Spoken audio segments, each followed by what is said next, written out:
bonsoir et bienvenue dans l'église des révélations. Une fois de plus, je suis parmi vous et je me réjouis. Je suis heureux de pouvoir vous apporter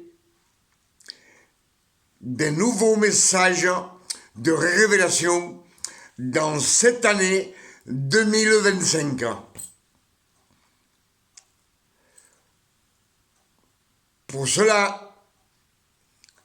C'est pour cela que je vous salue au nom de notre Père éternel et je vous salue au nom de notre Sauveur, Emmanuel le Christ. Emmanuel, c'est le vrai nom du Christ. Emmanuel, en hébreu, veut dire Dieu parmi nous. Pas Jésus. Dieu parmi nous. Et Jéshua,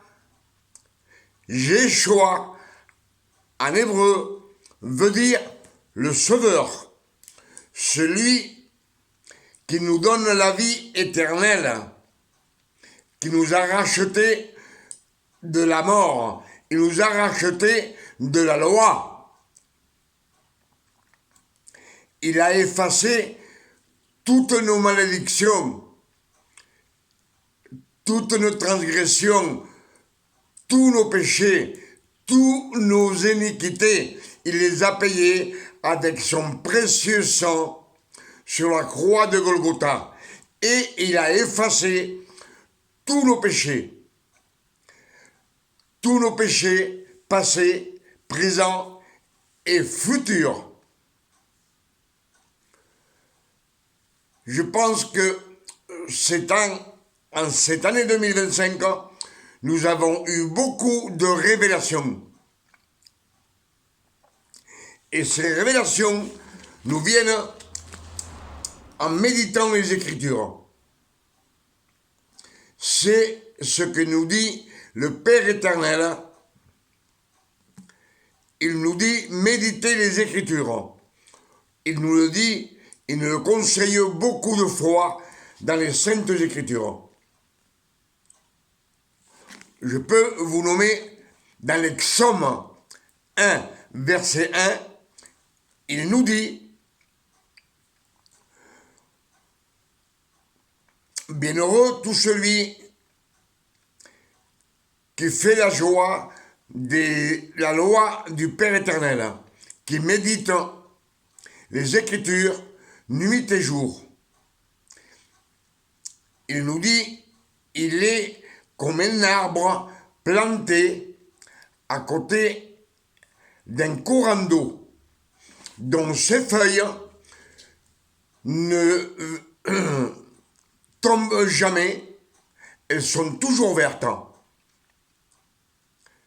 Cette feuille verte représente le Fils de Dieu.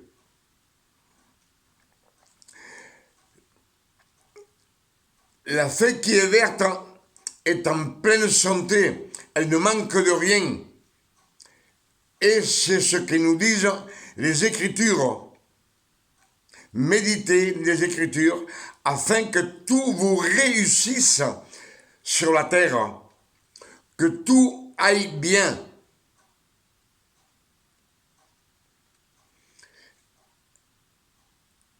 Et ce qu'il nous dit, c'est qu'en méditant les Écritures, si on est, tout nous réussit dans la terre, sur la terre, c'est que nous sommes en pleine santé. Nous sommes sanctifiés par la grâce de notre Seigneur Jésus-Christ. Dans le foyer, tout va très bien. Tout va très bien pour nos enfants. Dans notre travail, on ne manquera de rien pour que tout réussisse dans la vie. Et si on est béni du Père éternel, nous avons la vie éternelle dans ce corps qui est de chair et de sang. Nous avons la vie éternelle. Et nous avons le nom d'Emmanuel, le Christ, toute la journée dans notre mémoire. On vit avec lui.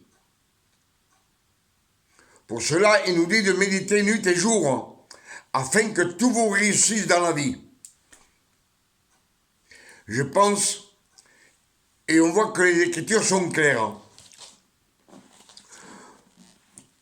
C'est pour cela que ce soir, nous allons méditer ensemble 1 Roi, chapitre 3, verset 16. Alors je vous demande d'être attentif à ce qu'on écoute. La foi nous vient de ce qu'on écoute. C'est ce que nous disent dans les Écritures. Et de ce qu'on lit. Quand on lit les Écritures et on insiste sur des versets, le Père éternel nous donne beaucoup de révélations. Alors si vous voulez recevoir à 100%, soyez attentifs et écoutez ce qu'on va méditer ce soir. Et je pense, je crois que le Père éternel va nous donner beaucoup de révélations. C'est sur le roi Salomon.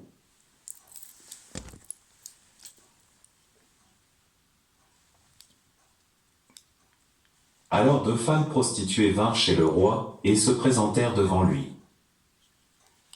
L'une des femmes dit, « Pardon.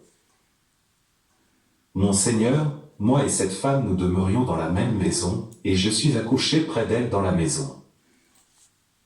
3 jours après, cette femme est aussi accouchée.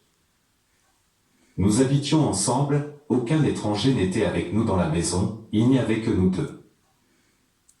Le fils de cette femme est mort pendant la nuit, parce qu'elle s'était couchée sur lui. Elle s'est levée au milieu de la nuit, elle a pris mon fils à mes côtés tandis que ta servante dormait, et elle l'a couché dans son sein, et son fils qui était mort, elle l'a couché dans mon sein.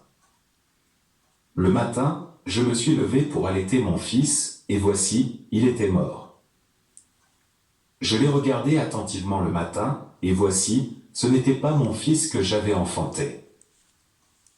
L'autre femme dit, au contraire. C'est mon fils qui est vivant, et c'est ton fils qui est mort. Mais la première répliqua, nullement. C'est ton fils qui est mort, et c'est mon fils qui est vivant. C'est ainsi qu'elles parlèrent devant le roi. Le roi dit, l'une dit, c'est mon fils qui est vivant, et c'est ton fils qui est mort, et l'autre dit, nullement. C'est ton fils qui est mort, et c'est mon fils qui est vivant. Puis il ajouta, apportez-moi une épée. On apporta une épée devant le roi.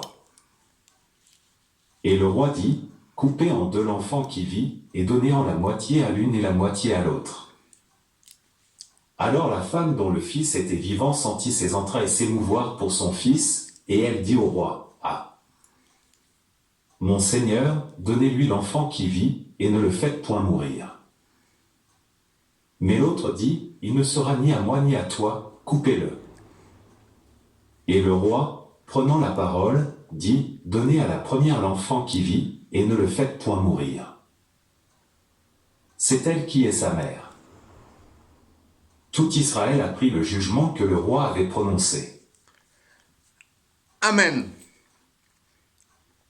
Là, ce que l'on vient d'entendre, c'est un roi, 3, verset 16.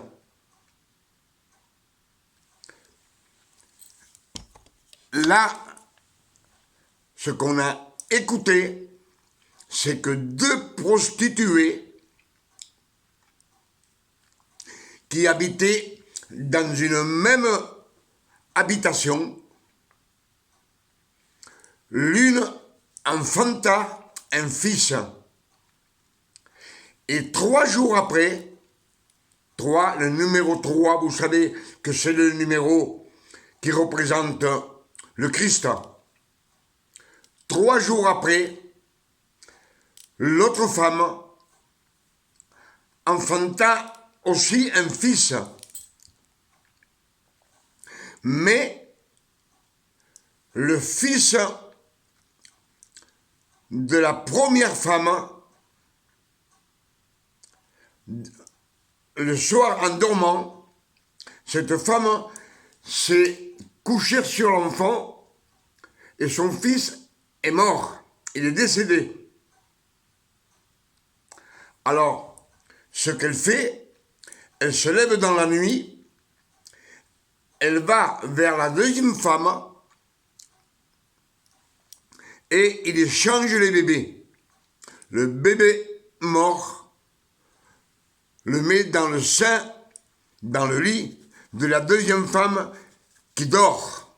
Et le bébé vivant, la première femme le prend et le prend avec elle.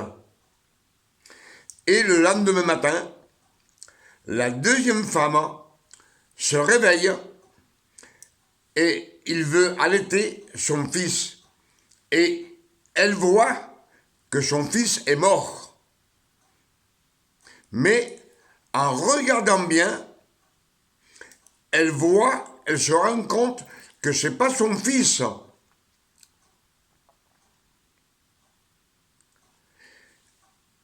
Et cette femme se discute avec la première femme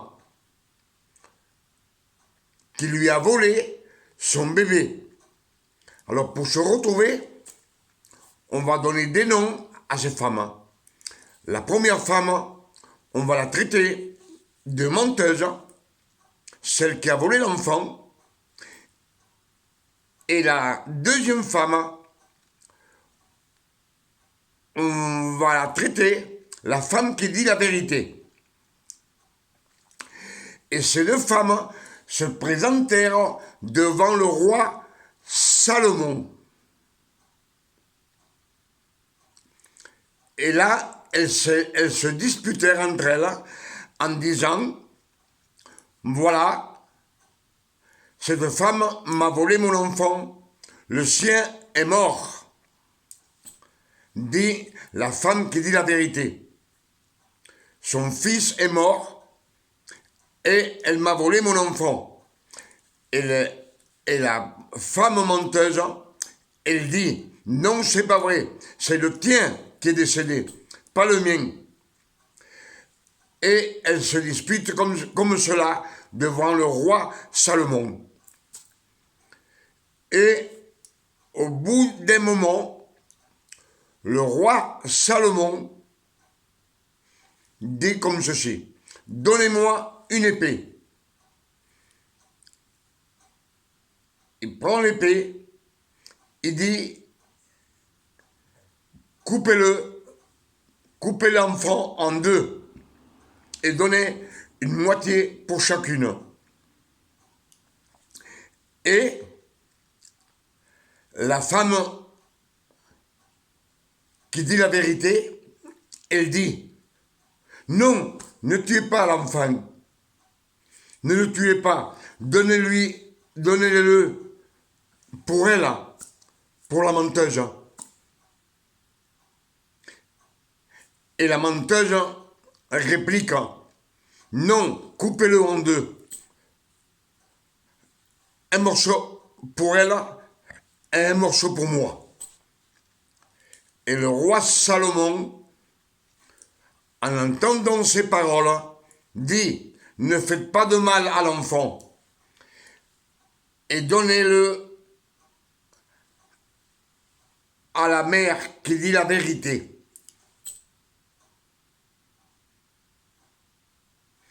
Et l'enfant vivant fut redonné à sa mère, à celle qui disait la vérité.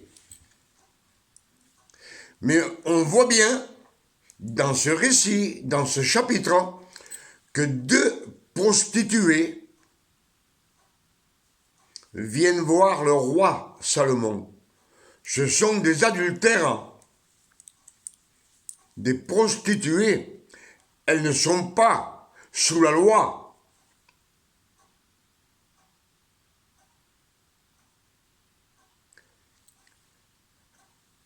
Normalement, ces deux femmes, tant la menteuse que celle qui dit la vérité, ce sont des prostituées, ce sont des adultères.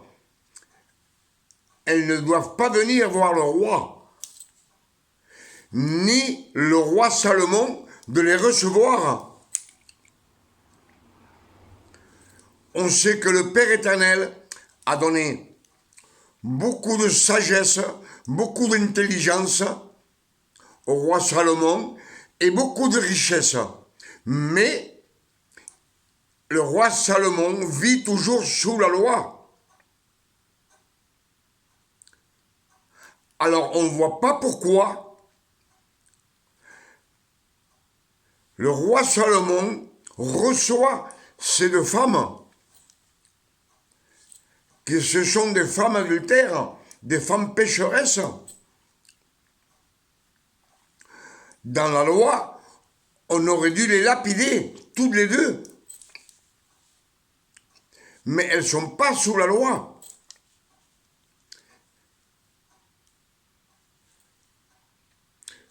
Alors ce qu'on a entendu du roi Salomon, comme je vous ai dit, que l'une accoucha, elle enfanta un fils, et 3 jours, 3 c'est le numéro du Christ,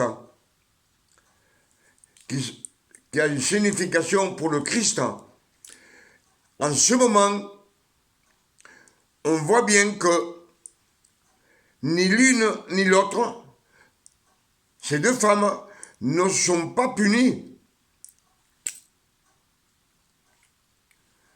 Elles ne sont pas punies, elles ne sont pas sanctionnées, elles sont libres.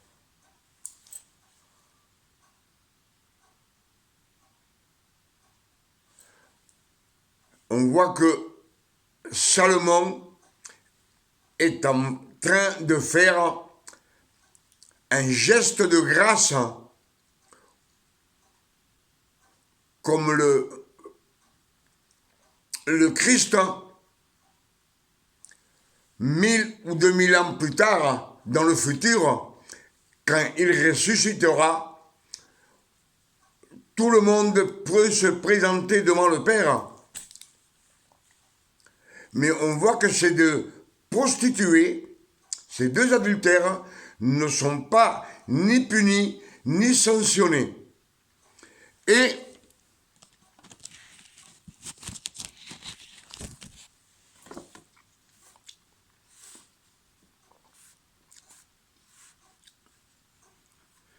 Ésaïe 54, verset 9, Dieu dit, « Je jure comme le jour de Noé de ne plus me fâcher avec toi. » Avec toi, c'est le peuple d'Israël. De ne plus me fâcher, de ne plus vous sanctionner. Je ne mériterai plus avec toi. Je te donnerai une paix éternelle pour toute la vie. C'est ce qui nous dit Ésaïe 54, verset 9. Je ne me fâcherai jamais plus. Ésaïe, on sait que c'est approximativement entre 750 et 800 ans avant que le Christ naisse.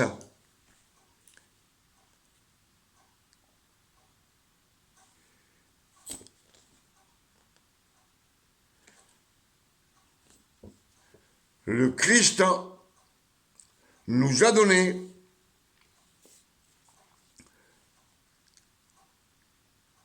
par sa grâce le Père éternel nous garde dans ses mains. C'est ce que nous disent les Écritures. C'est pour cela que Salomon ne condamne pas ces deux femmes. Il ne les punit pas, il ne les sanctionne pas. Il est en train de faire comme le Christ à sa résurrection, que le Père éternel nous donne la vie éternelle par grâce.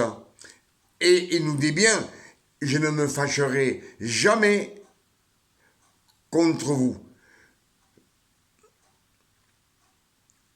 Je ne mériterai point, et je vous donnerai une paix éternelle. On sait qu'après la résurrection du Christ, le monde entier peut se présenter devant le Père éternel.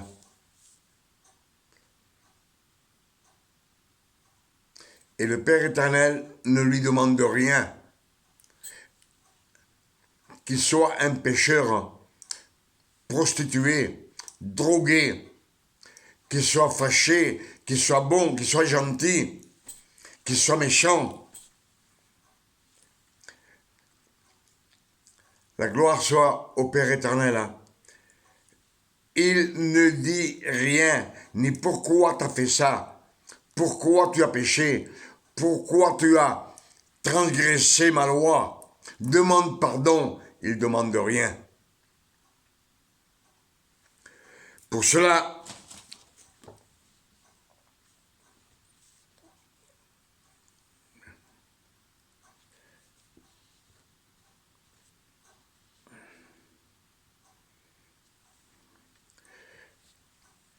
Luc 15, verset 11, le fils prodigue. Le fils prodigue, quand il va vers le Père le voit de loin. Et le Père court vers lui et il l'embrasse. Il le bénit. Il ne lui demande rien, ni pourquoi tu as péché, ni pourquoi tu as fait ceci, pourquoi tu as fait cela. Demande pardon. Il lui demande rien. Même quand le fils prodigue parle, le Père éternel ne l'écoute pas, il ne l'entend pas. Le fils prodigue représente tous les pécheurs qui vivent dans le péché, tous les pécheurs du monde. Ils ont l'opportunité, avec la résurrection du Christ, de se présenter devant le Père éternel et de venir à la grâce de notre Seigneur Jésus-Christ.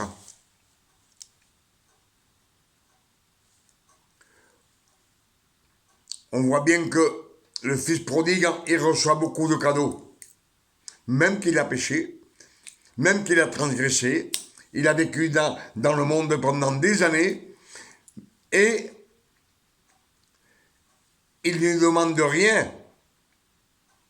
Ils ne sont pas punis comme les deux prostituées qui sont devant le roi Salomon.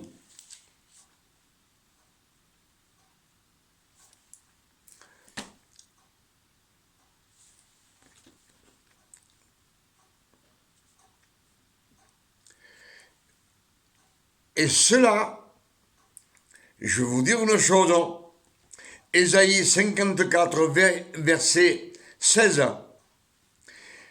Dieu dit, j'ai créé l'ouvrier qui souffle le charbon dans le feu et qui fabrique des armes avec son travail. L'ouvrier que Dieu a créé, c'est Satan. J'ai créé l'ouvrier qui souffle le charbon dans le feu et qui fabrique des armes avec son travail. L'ouvrier, c'est Satan. Mais le Père éternel dit, j'ai aussi créé le destructeur pour les briser.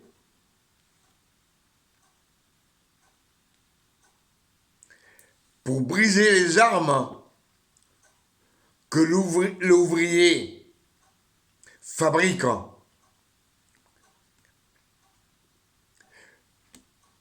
Le destructeur, c'est Emmanuel, le Christ.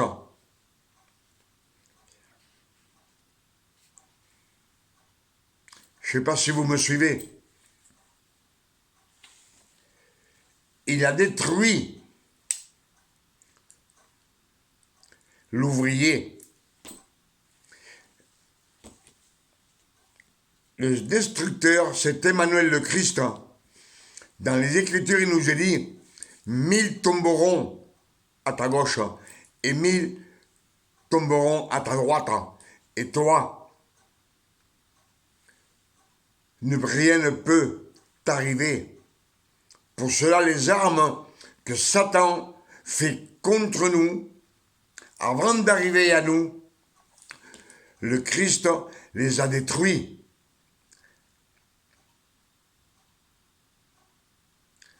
Je ne sais pas si vous me suivez. Et on a bien vu et écouté que le roi Salomon demande une épée. Une épée.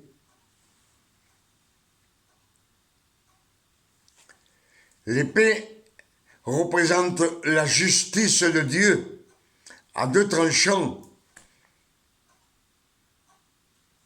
Avec cette épée, on voit que le mensonge, le péché, a été écarté et que la vérité est venue à la lumière. La vérité, c'est que le Fils vivant était de cette femme qui disait la vérité. Je ne sais pas si vous me suivez. L'épée à deux tranchants. Luc 22, verset 36. Le Christ dit à ses apôtres, si vous avez une bourse, prenez-la. Si vous avez un sac, prenez-le. Vendez vos vêtements et achetez-vous une épée.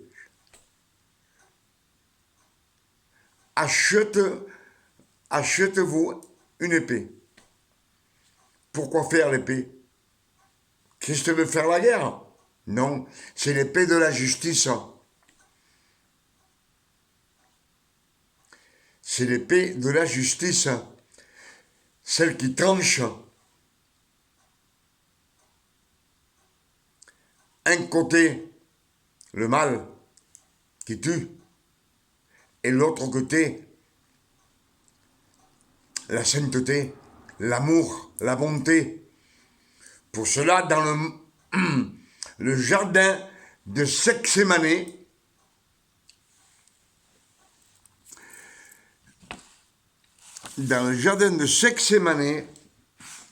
je l'ai écrit quelque part et je vais m'en souvenir.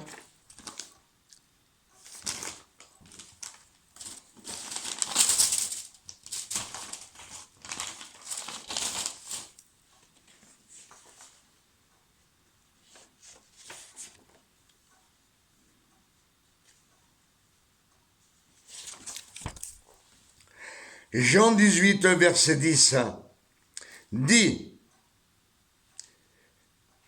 Pierre tira l'épée et il coupa l'oreille à un serviteur souverain sacrificateur. Jean 18, verset 10. Il coupa l'oreille d'un serviteur souverain sacrificateur. Et le Christ lui toucha l'oreille et le serviteur fut guéri à l'instant.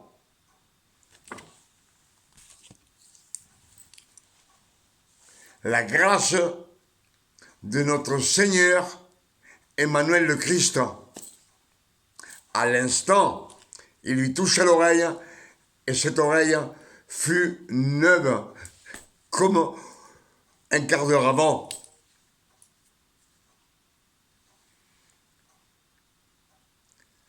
Et après, dans nos serviteurs, ils nous prêchent la repentance. Repentez-vous, repentez-vous. Je pense que ce serviteur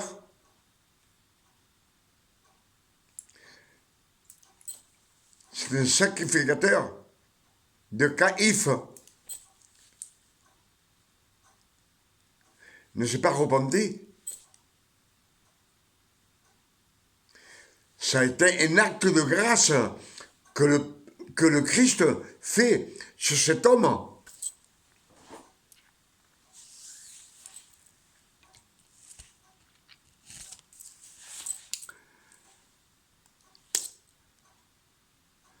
Et nous, on nous répète toujours, repentez-vous, repentez-vous. La repentance, c'est quand le Christ était sur la terre. Jean le Baptiste prêchait la repentance.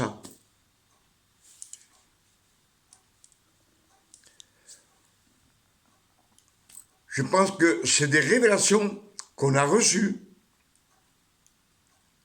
dans cette année 2025 et je remercie le Père éternel. Je lui dis merci pour ces révélations que nous avons dans cette année 2025.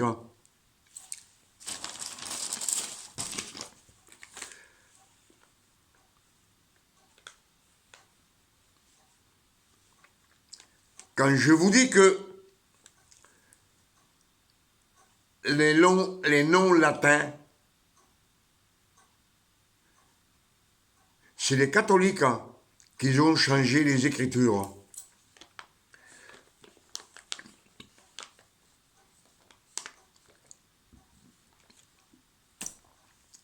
Le Fils de Dieu, c'est les latins qu'ils ont mis.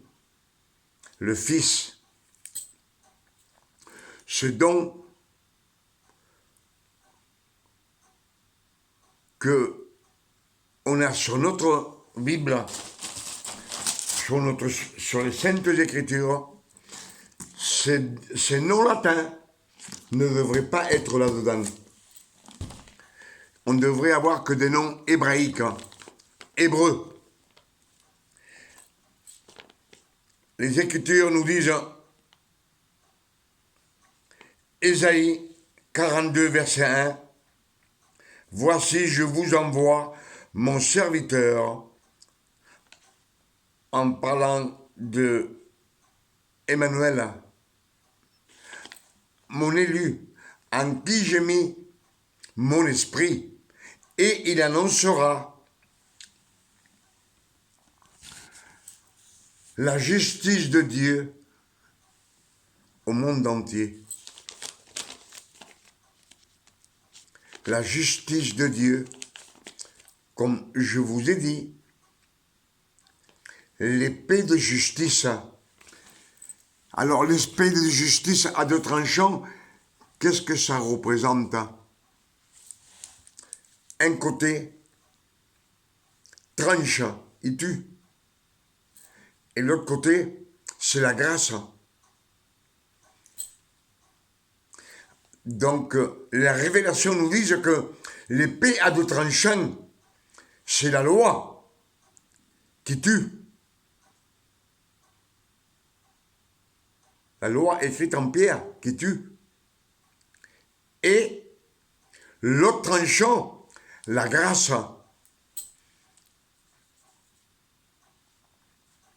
La grâce et la loi. le don non mérité. C'est pour cela que dans les Écritures, il nous est dit que quand les fils de Dieu pêchent, le Père éternel ne le voit pas. Il ne voit que le Christ qui est assis à sa droite. Je ne sais pas si vous m'avez compris ce message. Qu'on vienne de militer ensemble et que le Père éternel nous donne beaucoup de révélations.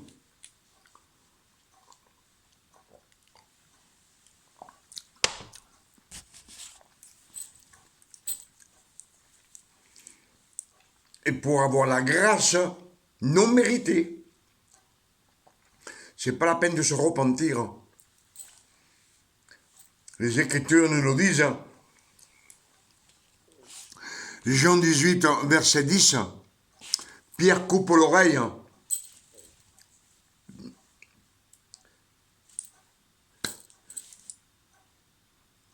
du sacrificateur.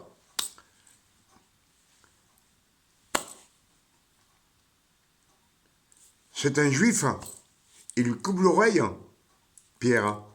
Et Jésus, à l'instant, il le guérit. Vous voyez que ce sacrificateur,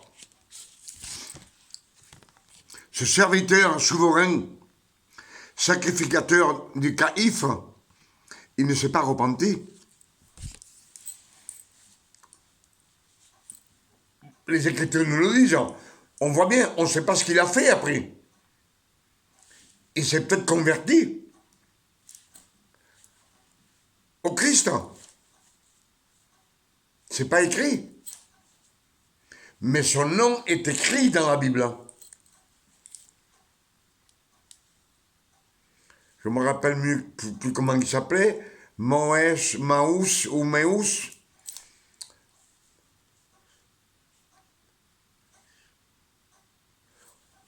Aucune repentance. C'est pas la peine de te repentir pour être béni du Seigneur. Aucune repentance. La Samaritaine, elle ne s'est jamais repentie. Au contraire, elle se moquait du Christ.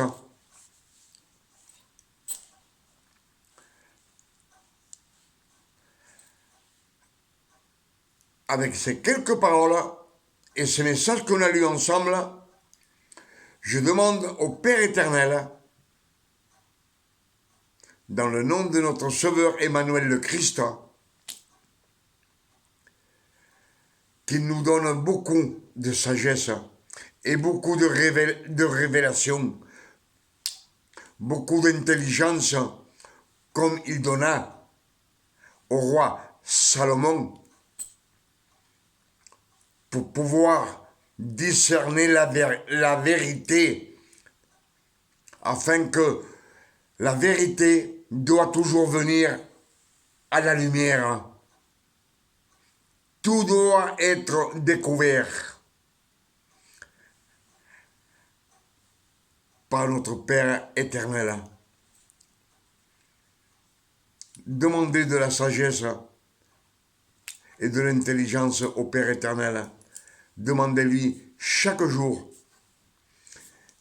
et méditez les Écritures nuit et jour afin d'arriver à trouver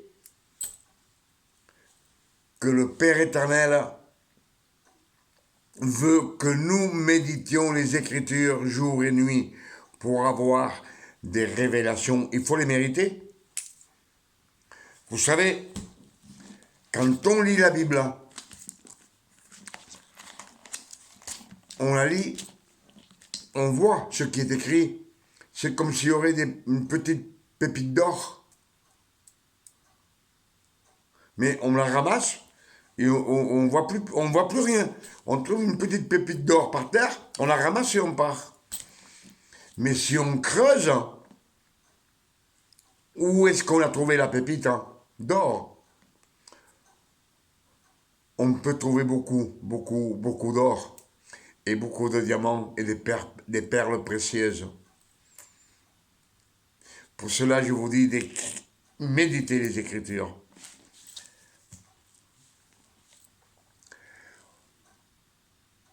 Padre Celestial, Dios mío, te pido en el nombre de nuestro Señor Emmanuel y Cristo, para mí y para mis hermanos, que nos des inteligencia y sabiduría en esta noche, que estamos el 1 de marzo, le 1er mars 2025, qui nous donne de l'intelligence et de la sagesse. Et moi, personnellement, je demande au Père éternel, au nom de notre Sauveur Emmanuel le Christ, qui nous donne une nuit de repos, de tranquillité, de paix, de santé, comme lui, le Père éternel, donne à ses fils.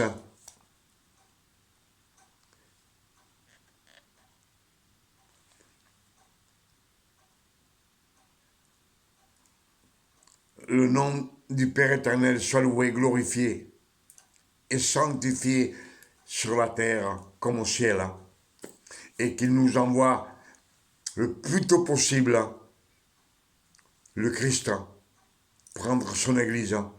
On l'attend avec impatience.